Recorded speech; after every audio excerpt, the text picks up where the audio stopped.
Steve 39. The Studio Foundations. I had to check myself. I almost forgot to hear me. My name is George Soutter.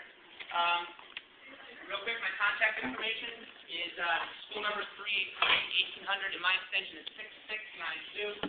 I admit that email works better for me. If you're an email person, I can usually get back to you much faster. I get maybe 4 phone calls a school year, so I'm not in the habit of checking that regularly, like I probably should.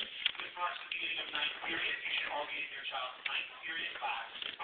I graduated from William Patterson in 1990 with a BA in Studio Art. I taught for 5 years at Crown Catholic High School in Bergen County, and here at Kinnettinny, aside from being the art teacher, I'm also the teen arts contact person, so if you happen to have a student here that's into vocal music, instrumental, drama, dance, poetry, creative writing, or visual art, there's a big teen arts festival. It's countywide. It takes place in March. I'm the school representative for that, so if they're interested in that, you can have them see me like January if they want more information on that. Also the head swim coach here and the lifeguarding instructor here at school. So if they're interested in any of those activities, just have them see me, or you can reach out to me yourself, and I can give you whatever information you need. Studio Foundations, which is this course, is the prerequisite. It's the entry-level course for all of our art classes here at Kinnettinny. So if a student is taking art for the first time, whether they're a freshman or a senior, this is the course that they're taking. So it's a mixed grade that's in here. They learn the basic elements of design. They use a variety of different mediums: painting, drawing, marker. Sometime in January, I believe, they start selecting courses for next year already. They're going to have to decide if they're going on with art, what course they're going to select. They would be eligible to take the 2-dimensional course or the 3-dimensional course. The 2D course is taught in here. It's basically flat work: painting, drawing, collage. The 3D course is taught next door: a lot of ceramics, 3-dimensional sculpture, plaster. There's some big stuff there too. If you want to see that later on, you can walk through there. And then after they've taken 3 years of art and they're a senior, they can take our advanced studio class, which is a portfolio development class. If they're really serious about art, they want to go out and take it in college or move on, that would be the course for them. Hello, Mr. McNicholas. How are you? All right. You look good tonight. Oh, thank you. Doesn't he look good? Yeah. Their first project is dealing with value and learning how to shade with pencil. And the reason why we do it as their first project is because we like to see them use these techniques in their sketchbooks and their homework that they're going to be doing. They just finished this project up. Most of them are just in the process of handing this in. You can look when you're leaving later on, but I have the first few that I got, I drew up on the wall this morning, just so you can kind of take a peek at some actual ones. The ones, everything on the computer, on the TV screen there, is student work that was done in this course. These are exceptional pieces. These aren't the typical ones. So just my little disclaimer there. I don't want anybody saying, ooh. My son don't fit in there. The next project they're going to be working on is also in value, but it's an ink technique called stippling, and it basically involves a lot of dots. So there's a little bit of frustration level. If you hear him barking at home, I already talked to him about that. In the beginning of the project is tough, but as the project goes, they get into it more and more. You can see the finished product evolving, and typically it stops complaining a little bit less. But they come out real nice, and oftentimes these pieces are used in various school publications. Covers for the student handbook, the school calendar, those sorts of things. We're going to be learning a little bit about line as one of the basic elements of design. We'll be doing a scratch board project. Scratch board is they're given a blackboard and a sharp tool, and they scratch away. So everything that's white up there was actually scratched away.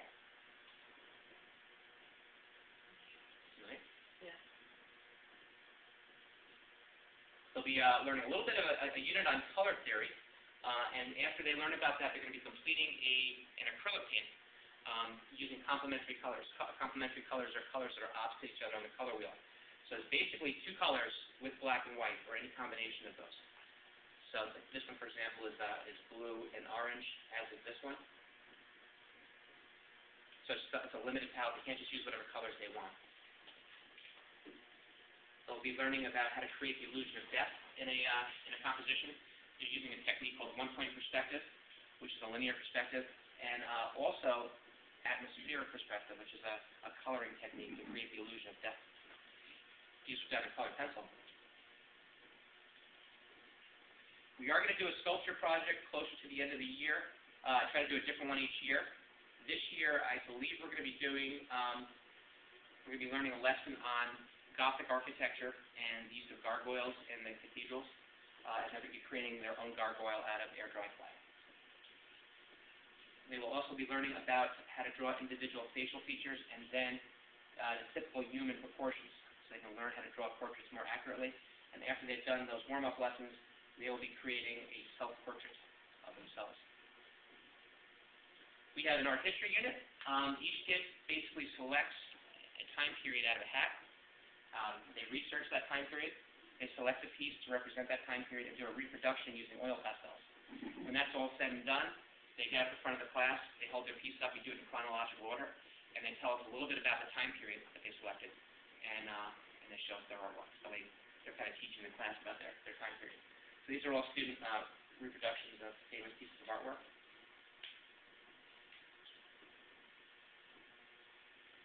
The kids went over the class procedures, basically our school handbook. They have to be here on time, they have to behave, do their best, no cell phones, that sort of stuff. Their assignment grades. Every project that they're given a very clearly explained objective. So creating value with the stippling technique, and I want to see blacks, whites, and all the grays in between. That would be the objective of that assignment. So when it gets handed in, I evaluate it for that objective. I also look to see how well they use the medium, whether that's paint or pencil or whatever we're using at that time, how neat it is, how original it was, and how the overall piece looks when it was handed in. You know, if it was folded in half and the corners were curled up and there's potato chip stains on it, obviously that detracts from the overall appearance. They will complete about 10 different projects, like completed projects, over the course of the year in a variety of different mediums. Every day they come in, they get a classwork grade. So as a student comes in, they're expected to go to their closet shelf, which each kid has in the back of the room. They take out their project, they sit down, and they get to work. All the supplies they need are located on the cart. So they can pretty much be self-motivated, just keep working. And 9 times out of 10 they are. Every now and then I get a student that opens up their Spanish book and they're doing the Spanish homework, or they're just taking the day off because they're not in the mood to draw or whatever, and I have to get on that kid a little bit. If they opt not to work that day, they receive a 0. And the more zeros they accumulate, the lower that classwork rate goes down. This is typically not an issue. Most kids come in here and they work the entire time. If they accumulate 8 or more zeros in the course of a marking period, their classwork rate is over 55. They get a homework grade that I'll talk about in a moment, and their marking period grades spread out like this: 50% for their actual classroom projects, 25% for that classwork grade that we just spoke about, and 25% for their homework. At this time, our program for this evening is concluded. We thank you all very much for attending our back-to-school night, and look forward to seeing you again in the future. Drive safely. Real quick, they are responsible for making sure the projects get handed in.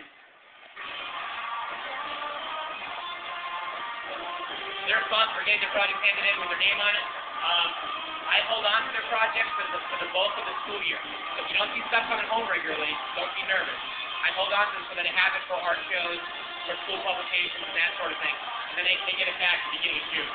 Any point in time they want to take this stuff home and show mom or dad, it's not an issue, so they're welcome. Their sketchbook, real quick. Every Friday we check a drawing in their sketchbook to be done from real life, so they can take out their cell phone at home and draw it as realistically as possible. A speaker, a cat sleeping on the couch, anything that's actually in front of them. Once the marking period, if they wanted to take a photograph and draw a photograph, they can do that. But the rest of the time should be for direct observation. And they should use some of the things we learned in class, like the shading, for example, in their sketchbook. Every Friday I pull the kids up one at a time. I go over their sketchbook with them. They get like a little one-on-one drawing lesson once a week. And I write little comments in the sketchbook so maybe they can improve for the next time around.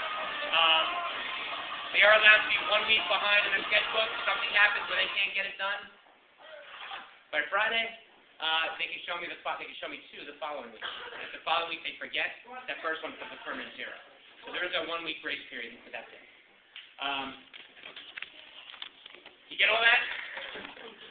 I think I got everything covered. If you have any questions or any problems, don't hesitate to call, email, or shout out, and have a great school year.